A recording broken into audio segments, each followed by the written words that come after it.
Sorry, that was not a technical glitch. That was me testing your ears. I hope they are functioning today. I hope you're not deaf. It's a bright morning here. So I wish you a very, very good morning wherever you are. I'll be talking about Chapter 7 as how to nurture that motivation feeling.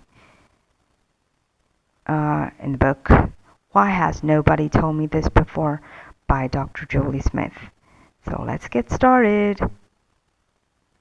She says, look at your own life with curiosity, okay? And get details out of it. You cannot change something you're not aware of, so you need to know about yourself, your life. So spend time observing and documenting the thing you're trying to tackle.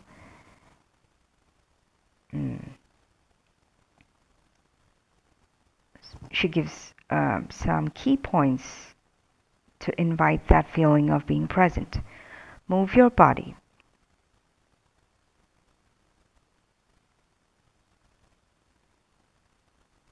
Perhaps the key to making exercise a sustainable part of everyday life is to find a form of movement that you can begin even when your motivation is low.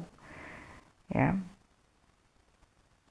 Research shows that doing even small amounts of exercise is better than nothing. So find something that feels easy and add in friends, good music, anything that helps you to look forward to each day rather than dread it.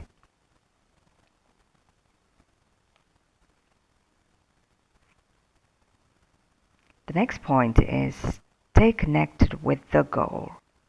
Yeah. You should stay connected with your goals because they will demand constant nurturing. The other key point she talks about is keep it small. Yeah.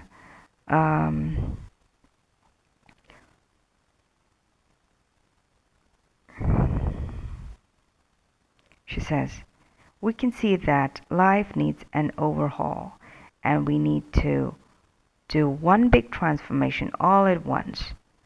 We expect too much of ourselves and then fall into despair when we burn out or give up. So when that happens, we are less likely to try again. Yeah, so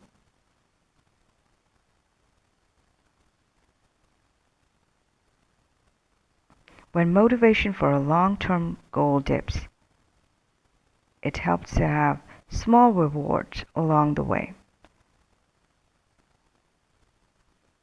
Not external rewards, but internal ones, which I love. So congratulate yourself for your efforts and acknowledge that it's been worth it because you're heading in the right direction.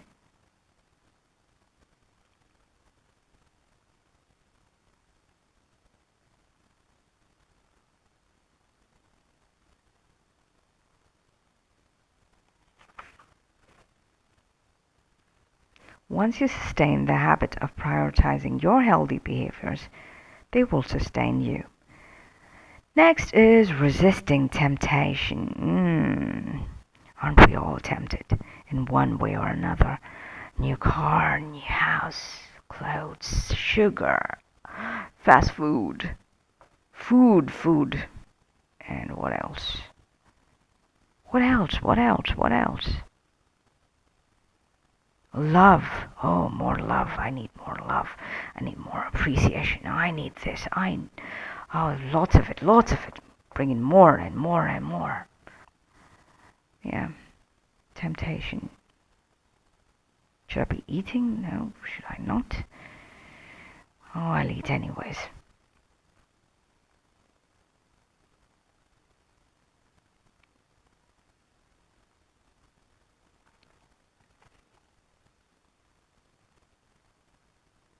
So when someone says, don't do it, we often tend to do it. I don't know why that happens. But she talks about her experience, her childhood experience, uh, which is really, yeah, you have to read this book. Yeah, so anyways, coming back to the point, yeah, resisting temptation.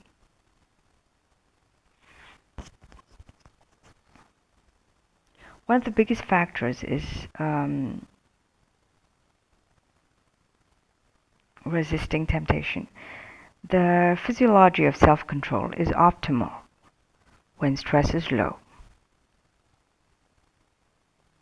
When stress is low, the physiology of self-control is optimal, and the heart rate variability is high. Heart rate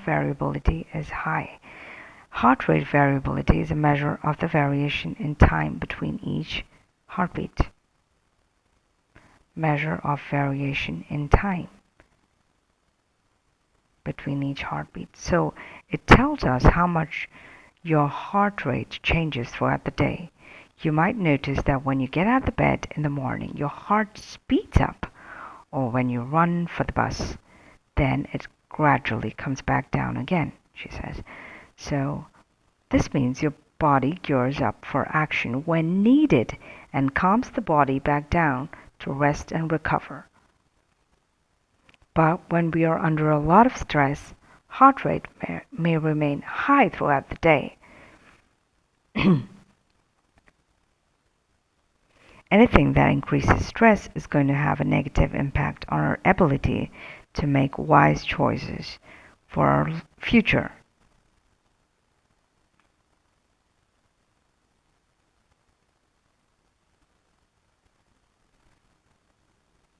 So if you're sleep deprived, depressed, anxious, or not eating well, your heart rate variability goes down, along with your chances of sticking to your goals.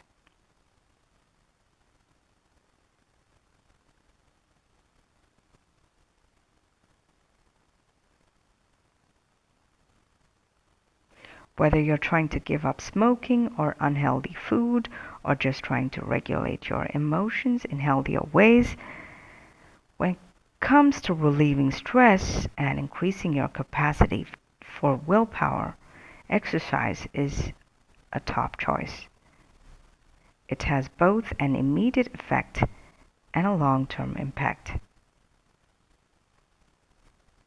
So increase your level of activity, even in a small way, is a great way of strengthening your willpower to keep it up, she says.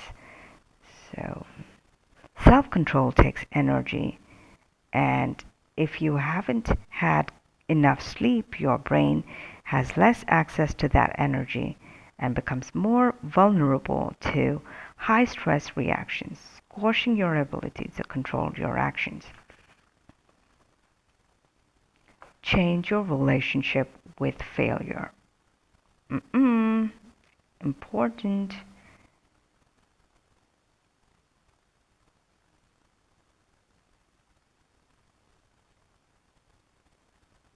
Something that can zap motivation is the prospect of failure, but that depends on relationship we have with failure. If slipping up and going off track means we engage in vicious self-attack and relentless self-criticism, we are likely to feel ashamed and defeated. So if we fail and we're highly self-critical and we attack ourselves, we are likely to feel ashamed and defeated.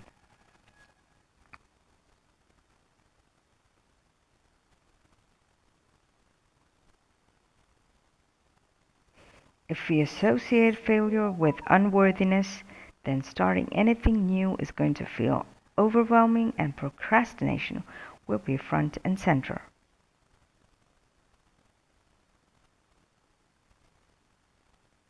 Shame is not as helpful for motivation as you might think. When we get caught in self-criticism and shame, we feel inadequate, defective, and inferior. That's her take. Hmm.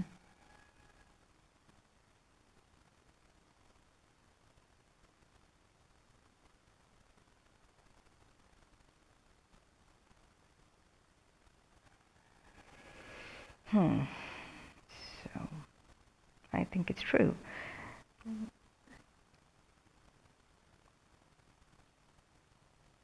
So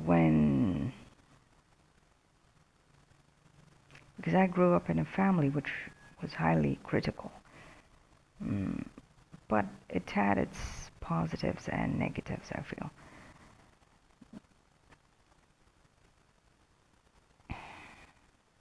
It was a mixed bag. It was not all critical people. There were people who were genuinely happy also when one did a good job. So,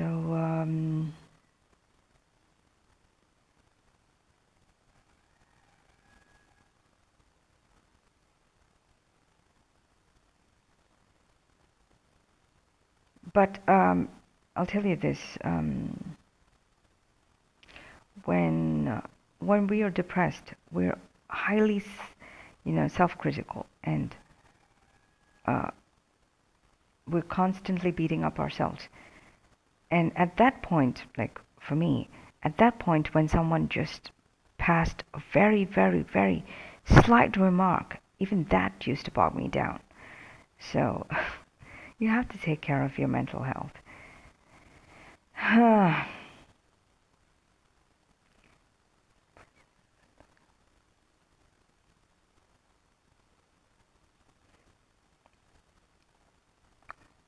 So when we feel that way, um, when we feel like we are ashamed or we're highly self-critical and we feel inadequate, we have this urge to escape, to avoid, rather than dust ourselves off and try again.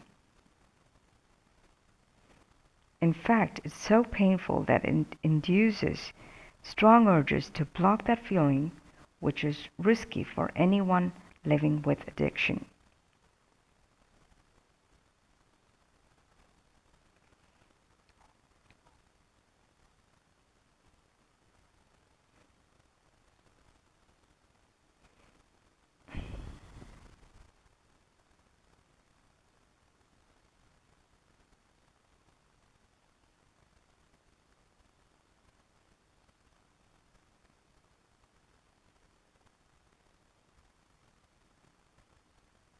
Self-compassion, on the other hand, that is treating yourself with kindness, respect, honesty, and encouragement after a failure, is associated with increased motivation.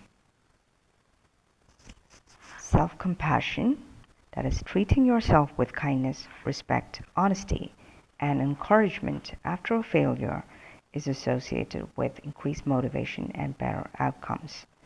Then she gives a tool which is very, very, you know, you need to do it one-on-one. I'm not going to put it out there. This is her work, so I want you to buy this book and try it yourself. So it's a toolkit on how you respond to failure.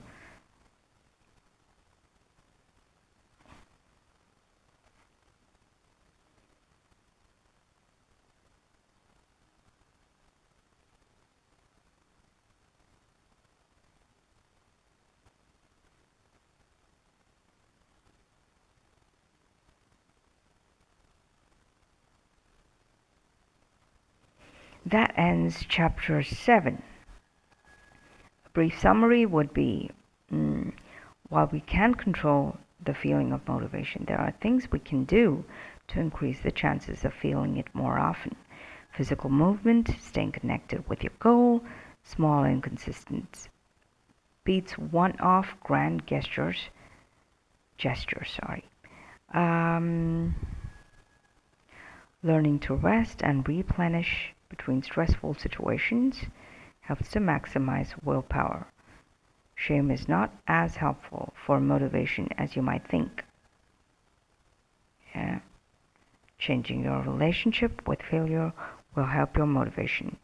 I know, like, this is often as parents, we bring our past experiences and do the same thing to our children. I'm also learning. I'm not perfect. Um, I am critical when it comes to my son, um, but I think I have a long way to go, and I'm just learning. So um, maybe I'll get there someday.